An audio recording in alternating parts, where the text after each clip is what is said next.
Just wanted to ask you, the comments you made on Saturday evening obviously created a lot of headlines and a lot of interest. What did you mean exactly by those comments, and what did you want to achieve? I already spoke about that, and I don't have nothing to add. But obviously, what you said... Cardiff tomorrow, please. But you don't want to address at all the fact what you said? I already spoke about that, and I think I was quite clear. No more than that. But with all due respect, I don't think you were clear, because you said something that is open to a lot of interpretation. So people are thinking, did he mean that he's got a problem with the media? Does he have a problem with what people are saying on television? Or is it more serious? Does he have a problem with the sporting directors? Does he have a problem with one of the owners at Chelsea? Obviously, when you make those comments, you have to accept the fact that people are going to talk about them.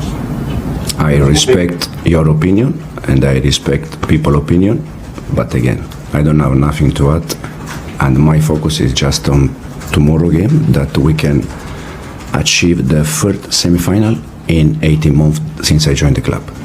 It's undeniable that you've done a fantastic job at Chelsea, but it's also undeniable that when you're the Chelsea head coach, when you speak in public, people are going to be very interested in what you say. And everybody in the world of football is now saying the Chelsea head coach has a bad relationship with the Chelsea sporting directors, he has a bad relationship with the Chelsea owners. We are in an era where everyone can say what they think. I respect people's opinion. I respect your opinion. But again, I don't have nothing to add. My focus is just on tomorrow game.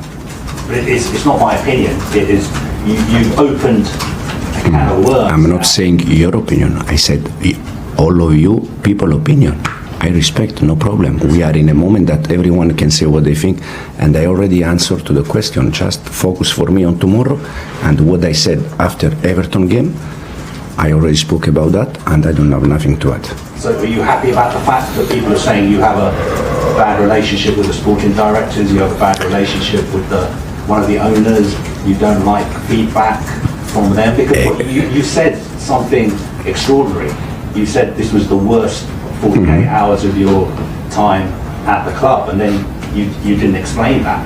You don't think Chelsea supporters deserve an explanation? I said after the game that I love Chelsea support. They deserve the best, and again, I don't have nothing to add. Okay, are you happy being the Chelsea head coach? Are you committed to Chelsea 100%? Absolutely, yes. Okay. Let's talk about the Cardiff game. The Cardiff manager is somebody you know and you worked with at Manchester City, and he said that you've been a huge influence on his career.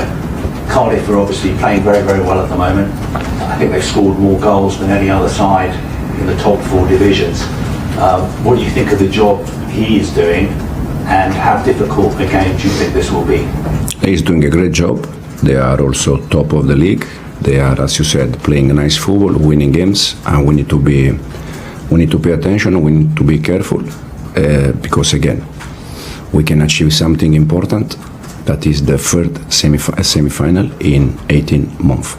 What was your relationship like with him? What do you think of him as a coach and a manager? I was under 23 coach. When I left, he took over. He took my job. So he came here to see us session and games a month ago, and now he's doing a fantastic job.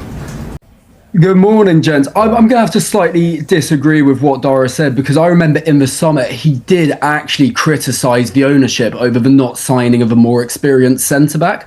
So I think there's bits and pieces of this new regime that he doesn't enjoy. But then I agree with Dara. When he signed as coach, he was 100% told that they're going out, they're buying buckets full of young, talented players, and it's his job to get the best results out of the team. So I see it on both sides of the coin, but from my opinion, I definitely think it was slightly aimed at the ownership.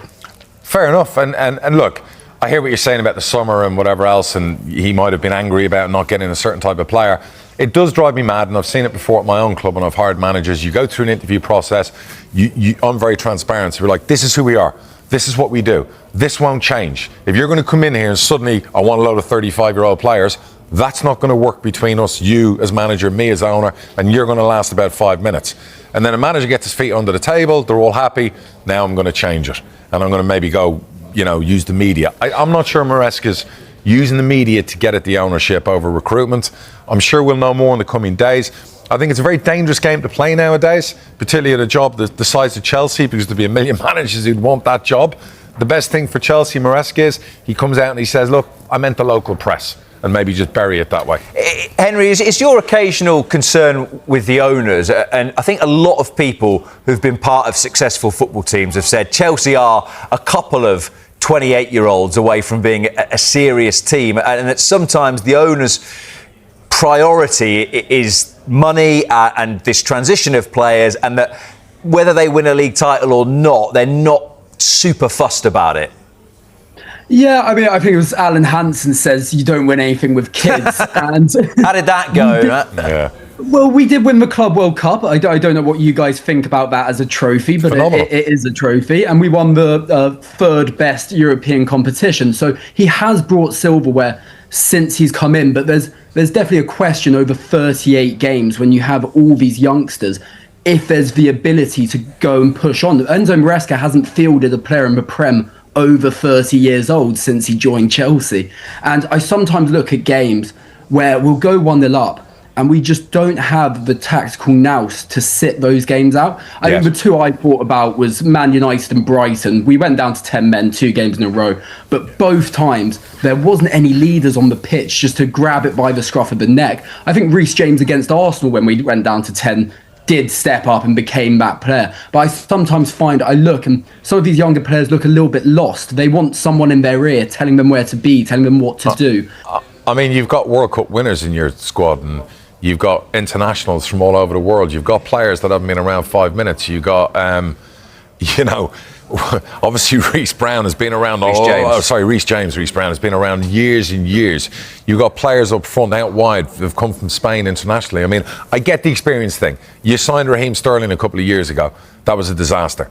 I'm not sure if they were thinking back then, we're going to sign young talent, we're going to get your Sterlings of the world, maybe 1 or 2 of them in the squad, and they've got burnt by giving out that contract. And maybe that is a big issue for Chelsea. Who knows? Just to come back to the manager or the head coach, Henry, we had a comment from Toby who says that it fuels negativity doing what he did on Saturday, and perhaps the argument would be, you've just won after a bit of a sticky run. Why have you chosen today to open your mouth and say something like that, which you know is going to fuel a lot of discussion as to what exactly he means by it all? I 100% agree. I mean, Chelsea's nightmare before Christmas had finally ended. We scored 2 goals, we kept a clean sheet, and we actually looked like a decent outfit for the first time this month. And what I was hoping was going to come from that game is we were going to push on. We were going to do our talking on the pitch. Everton were in red hot form coming into that game, and a lot of pundits suggested that they were going to get the better of us. Yeah. So I am slightly disappointed that we couldn't just kick on from there. And I mean, the Chelsea job is one of the most high pressure jobs there is. I think Chelsea and Man U, as of recent times, have been a revolving door of managers, and you can't get emotional about it. It's a results business, and if you're not going to get the results, you'll come under scrutiny.